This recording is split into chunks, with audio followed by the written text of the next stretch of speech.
2025 সালের আসলে ফেসবুকের ক্রাইটেরিয়াগুলো অনেক হার্ড। যারা বুঝে তারা বুঝে, যারা বুঝে না তারা অনেক বড় ভুল করে ফেলেন। কারণ নতুন যারা আছেন তারা একটা হতাশার মধ্যে আছেন। তারা চিন্তা করতেছে কি করব, ফলোয়ার কীভাবে বাড়াবো? ভাই, এরকম হতাশা করলে কিন্তু আপনি কখনো ফেসবুক থেকে সফলতা নিয়ে আসতে পারবেন না, আমি বিশ্বাস। কেননা আপনারা 2025 সালের ফেসবুকের ক্রাইটেরিয়াগুলো অবশ্যই আপনাদেরকে মেনে শুনে বুঝে শুনে আপনারা কাজ করতে হবে। কারণ একটা জিনিস আপনাদের সবচাইতে বেশি ফলো রাখতে হবে, ফোকাস রাখতে হবে। সেটা হচ্ছে আপনাদের রিচ এনগেজমেন্টগুলা। আপনাদের যে এনগেজমেন্ট, আপনারা এই 25 সালে আমার কথা ধরে আপনারা বিশেষ করে এনগেজমেন্টটা ঠিক রাখার চেষ্টা করবেন। আপনার সব কিছু একমাত্র ডিফেন্স করতেছে আপনার এনগেজমেন্টের উপরে। এটা কিন্তু আপনাদের মাথায় রাখতে হবে।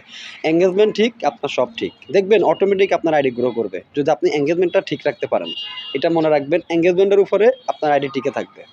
এই 2025 সালে আপনার অনেকের আইডি বাদ হয়ে যাবে, অনেকের আইডি ভ্যানিশ করে দিবে ফেসবুক। এটা কিন্তু 100%। কারণ যারা বুঝেন না তারা বুঝেন না, যারা বুঝবেন তারা বুঝবেন। এটা হেলে খেলা না, ছেলে খেলা না, এটাকে আপনার মানতে হবে। যদি আপনি ফেসবুক থেকে সত্যিকারই আর্নিং করার খেয়াল থাকে, তাহলে আপনি সবাই লাইভে অ্যাটেন্ড হবেন, বেশি বেশি কমেন্ট করবেন। আপনার কমেন্ট আর লাইভে অ্যাটেন্ড এই দুইটার কারণে কিন্তু আপনার রিচ এঙ্গেজমেন্ট বাড়বে। আপনি সারাদিন ভিডিও আপলোড করে যাবেন কিন্তু কোনো ফল আসবে না। আপনার 2, 4টা, 5টা, 100, 200 ভিউজ হবে, ব্যাস এতটুকু। কিন্তু এখান থেকে যতটুকু আপনার এই এঙ্গেজমেন্টটা আসবে, এর চাইতে বেশি আসবে। আপনি মানুষের লাইভে অ্যাটেন্ড হবেন, কমেন্ট করবেন, রিঅ্যাক্ট দিবেন সবার ভিডিওর মধ্যে। আর ফেসবুক যে ভিডিওগুলো আপনার সামনে সাজেস্ট করবে, অবশ্যই আপনি সেই ভিডিওগুলা কমেন্ট ছাড়া আপনি ভিডিও দেখবেন না। ভিডিওটা দেখবেন, ভালো একটা কমেন্ট করবেন এবং যারা কমেন্ট করছে তাদের কমেন্টের পাশে রিঅ্যাক্ট দিয়ে যাবেন। এই জিনিসগুলো আপনি ফলো রাখবেন। নতুন যারা আছেন বিশেষ করে আপনাদের প্রথমত কাজ হচ্ছে এগুলা। আর একটা কথা মনে রাখবেন, হুট করে কখনো 1000, 500, 1500 ফলোয়ার নিয়ে লাইভে চলে আসবেন না। 1 মাস, 1.5 মাস ফেসবুক আইডি ওপেন করছেন, লাইভে কখনো আসবেন না। কারণ এই লাইভে আসবেন, 1-2 মাসের লাইভে কিন্তু আপনার ফলোয়ার বাড়বে না, আপনার কেউ চিনবে না। আগে আপনাকে এঙ্গেজমেন্ট বাড়াতে হবে। এঙ্গেজমেন্ট বাড়লে দেখবেন অটোমেটিক আপনার আইডি রিচ করবে, অটোমেটিক আপনার আইডি রিচ করবে। তো রিচ করলে তখন আপনি লাইভে আসতে পারবেন, সমস্যা নাই।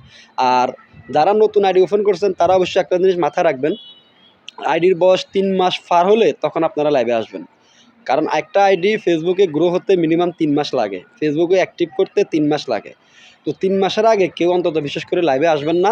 এই ভুলটা কেউ কখনো করবেন না, এটা মাথায় রাখবেন। 3 মাস শেষ, তখন আপনি লাইভ শুরু করেন, সমস্যা নেই। আপনি লাইভ করতে পারবেন, লাইভ আপনাকে করতে হবে। ফেসবুকের রুলের ক্রাইটেরিয়ার মধ্যে প্রথমত অংশ হচ্ছে আপনার লাইভ। আপনি লাইভ ঠিক রাখবেন, সবার লাইভে অ্যাটেন্ড হবেন, দেখবেন অটোমেটিক আপনার ফ্যান্স, ফলোয়ার, এঙ্গেজমেন্ট, আপনার আইডি সম্পূর্ণ কিছু রিচ করবে। এটা অন্তত নতুনটা মাথায় রাখবেন।